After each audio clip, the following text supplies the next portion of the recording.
At 0430 hours local time, eastern Crimea, a Ukrainian drone came down out of the dark and drove its warhead into a Russian locomotive. Then it happened again, a second engine, the same line near Vladyslavovka. 2 locomotives dead on the rail corridor running from Dzhankoi to Kerch, the single artery that carries everything Russia has on the peninsula. And in the footage the Raid 413th Regiment released afterward, the most dangerous thing in the sky above that track was not a missile. It was a power line. You can watch the drone drop into the gap between high-voltage cables, thread it, and keep flying because there was nothing else up there left to stop it. The statement the regiment put out was a single line of ice. Their operators, they said, had merely been checking the documents of Russia's railway workers. They found no permit authorizing anyone to run trains on Ukrainian territory. Now hold 3 numbers: $5,000. What the drones doing this work across occupied Ukraine cost: $194. The number of Russian air defense elements Ukraine's unmanned systems forces count striking since the start of this year: 71%. How far Russian military cargo traffic on the highway feeding Crimea fell in 2 weeks. According to the commander of Ukraine's drone forces, nobody was trying to blow up Crimea. They were testing whether Crimea could still be supplied. The answer made Moscow ban fuel sales to its own civilians. To understand what 2 dead locomotives mean, you have to understand what that line is. Crimea is a peninsula. Everything Russia keeps there, every shell, every liter of diesel, every armored vehicle, every replacement soldier has to cross water or a narrow neck of land to get in. There is no third way. And of the routes that exist, the railway is the one that actually carries weight. The corridor from Dzhankoi to Kerch is the spine of it. Dzhankoi is the junction where the northern lines meet. Kerch is where the peninsula touches the bridge. In between runs the track that moves Russian military equipment, ammunition, and fuel, not just for the forces sitting on Crimea, but for the entire southern front beyond it. Now look at the arithmetic that makes a railway a railway. A single military train replaces dozens of trucks, 1 crew instead of dozens of drivers, 1 movement instead of dozens of movements, 1 target instead of dozens, which for 10 years was the point. Rail was efficient because rail was safe.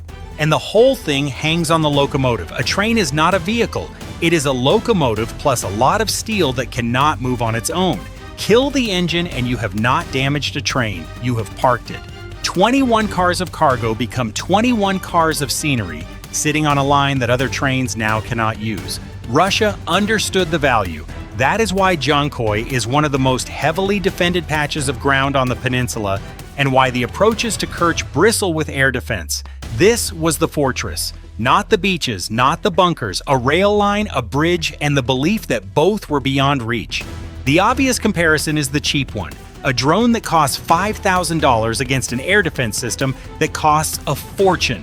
Everyone has heard that comparison. It is true, and it is not the interesting part.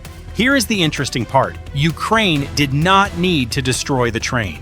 Kill the locomotive and the train stops. Stop the train and the line is blocked. Block the line and the cargo has to move some other way. And there is only one other way. It goes onto trucks. And the trucks have to drive the R280, the road Russian soldiers call the Novorossiya route, running from Rostov-on-Don through occupied Mariupol and Melitopol toward Crimea along the coast of the Sea of Azov. 700 kilometers of highway, which is exactly where Ukraine's drones already live. Read that chain again because it is the whole strategy. The strike on the railway is not the attack. The strike on the railway is what forces Russia to choose the road, and the road is a killing field. That is the asymmetry that matters, not price, not payload. Ukraine is not trying to destroy Russia's logistics system. Ukraine is trying to make Russia's logistics system pick its worst option and then be waiting there. On paper, Russia had 2 supply routes into Crimea, and redundancy is supposed to be strength. 2 routes means 1 can fail, but the battlefield does not run on advertised numbers. 2 routes only work as redundancy if the enemy cannot cover both. Ukraine did not have to close the railway forever. It only had to close it long enough to push the cargo onto the highway. They did not need to break the system. They only needed to make it choose. So what is actually flying over occupied Ukraine?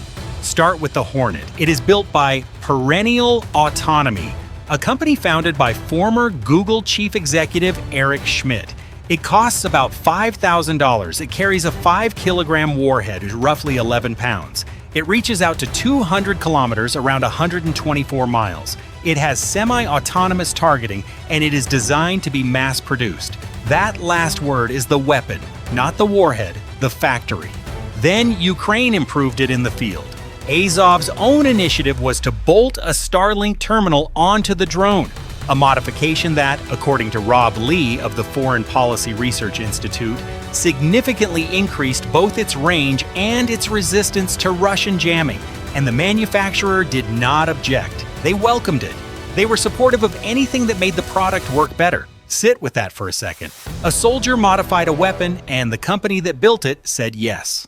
Alongside the Hornet, FP-1 and FP-2 strike drones from Firepoint, identifiable in strike footage by the green heart sitting where a crosshair should be, and the 412th Nemesis Brigade flying what they will only describe as secret strike wings that had never appeared publicly before. This is the Middle Strike Toolkit. It works at operational depth, between 25 and 200 kilometers behind the front. Not the front line, not Moscow, the gap in between, where an army keeps everything it needs and almost nothing it can defend. Now the other side of the board, and this is where the story turns, because Crimea's air defense is not a rumor. S-400 Triumf. Long range, the outer ring, the system Russia built to make this peninsula untouchable. The 92N6E, the multifunction radar that finds the target and steers the missiles to it. Pantsir S-1, point defense, guns and missiles sitting on top of the thing it guards. ST-68U and Podlyot radars filling the low-altitude picture. On paper, that is a wall.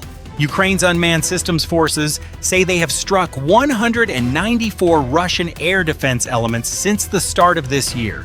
You cannot fly a $5,000 drone across 150 kilometers of defended airspace. Not while the radars are on. So the drones were not the first move, they were the reward. Look at what Ukraine's Special Operations Forces reported on the night of February 25th.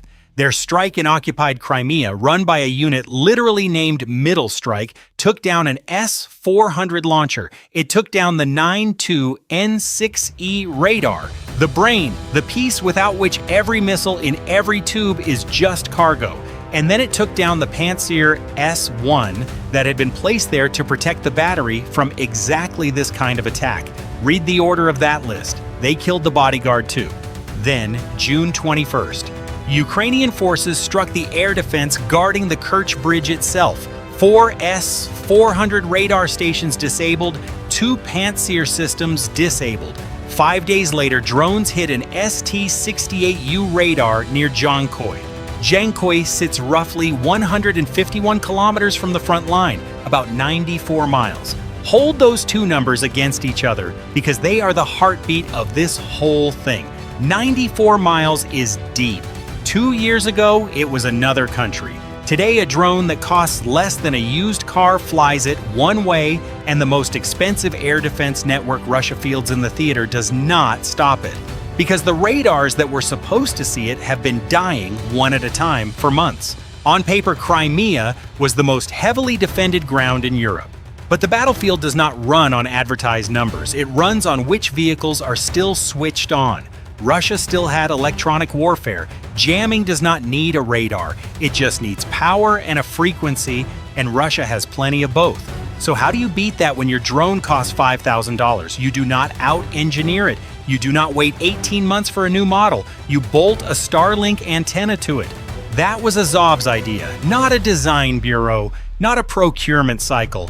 The unit flying the thing looked at the problem and solved it with a satellite terminal and presumably a few screws. And the result was a drone that reached farther and shrugged off jamming that would have killed it a month earlier. Now, count the clocks. For Russia, countering that means new equipment, new doctrine, new deliveries, retrained crews. Call it months, optimistically. For Azov, it meant an afternoon. That is the gap Russia cannot close by spending money. The side that can modify its weapon between missions is fighting a different war than the side that has to file a requisition. Which brings us back to the rail line and to what the drone over that track was actually afraid of. Watch the Raid 413th footage again. The drone comes in on the locomotive and there is nothing shooting at it. No missile, no point defense, no burst of 30mm fire. The sky above one of the most strategically important railways in the occupied South is simply empty. The only thing standing between that drone and the engine is a high-voltage power line strung across the track. So it threads it, drops into the gap between the cables, and keeps flying. That is what a collapsed air defense network looks like from the inside. Not an explosion, an absence. The last obstacle protecting a Russian locomotive in Crimea was infrastructure Russia built to run the trains. Imagine you are the officer responsible for defending that line. Your radar is a burned-out vehicle. The Panzer that was supposed to cover this sector is a scorch mark from February. The drone is 30 seconds out, it costs less than your car, and there are more behind it. What do you actually do? Tell me in the comments. Because so far, nobody in Moscow has answered that question either. And here is where it stops being a drone story. Because the most damaging thing that happened to Russian logistics in occupied Ukraine was not done by Ukraine. On May 21st, Russia's collaborationist governor of occupied Kherson Oblast, Volodymyr Saldo, issued a decree restricting non-essential traffic along the R-280, citing the threat of Ukrainian drones. Russia closed its own highway. Russian units began cutting diesel use by as much as 20%. Ammunition depots and command posts were pulled backward, in some cases, according to a former operator with Ukraine's 20th Unmanned Systems Brigade, relocated out of occupied Ukraine entirely and back into Russia. On June 17th, a Russian mill blogger reported that authorities had closed the Dzhankoi checkpoint and the railway station near the administrative border. And on June 21st, the Russian-installed governor of Crimea banned civilian fuel sales across the peninsula. Fuel for state services only. No drone did that. No warhead did that. Russia looked at the arithmetic and locked its own door. Now watch the chain reaction. It is not made of fire. The locomotive dies, the train stops, the line is blocked, and blocked track does not just delay one train, it stacks every train behind it. So the cargo goes to the road. It has to. And the road is the R-280. Russian soldiers have a name for that highway now. They call it the Highway of Death. The open-source monitoring group Toshny geolocated 55 strikes on Russian logistics vehicles in April. In May, 130. A senior analyst at the Ukrainian Security and Cooperation Center, citing military intelligence sources, put it at 125 trucks hit on key routes, more than 80 destroyed or burned, and said the real figure is probably higher. Then the bridges started going. On June 11th, the Armyansk Bridge, Ukraine says 50 Russian military vehicles were hit on it. On the night of June 22nd, the railway bridge across the North Crimean Canal was destroyed outright, not damaged, destroyed. You do not tow that away by morning. And on June 9th, the commander of Ukraine's drone forces reported the number this whole campaign was built to produce. Russian military cargo traffic on the highway feeding Crimea had fallen 71% in 2 weeks. 71%. Now watch it arrive. In Sevastopol, filling stations ran out of gasoline. Diesel was only sporadically available. That is not a Ukrainian claim. That came from Mikhail Razvodjayev, the Russian-appointed governor of the city. Their own man said it. In Melitopol, lines at the pumps. In Mariupol, lines and prices climbing. Russian mill bloggers were blunter than anyone in Kyiv. One complained that the Ukrainians were simply burning everything down and admitted that for now there was no solution.